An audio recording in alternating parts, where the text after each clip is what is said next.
தாயின் மணிக்கொடி சொல்லுது ஜெயஹிந்த். தாயகம் கத்திட தன்னலம் போக்கிட சொல்லுக ஜெயஹிந்த்.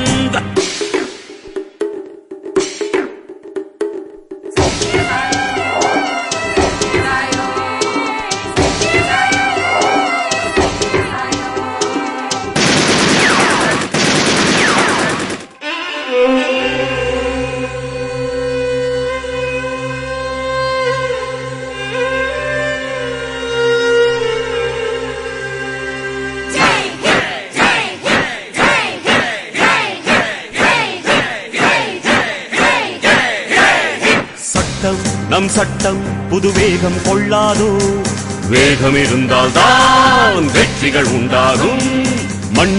நம் மண்ணில் புது சக்தி பிறக்காதோ, சக்தி இருந்தால் தான் சரித்திரம் உண்டாகும். சட்டம் கை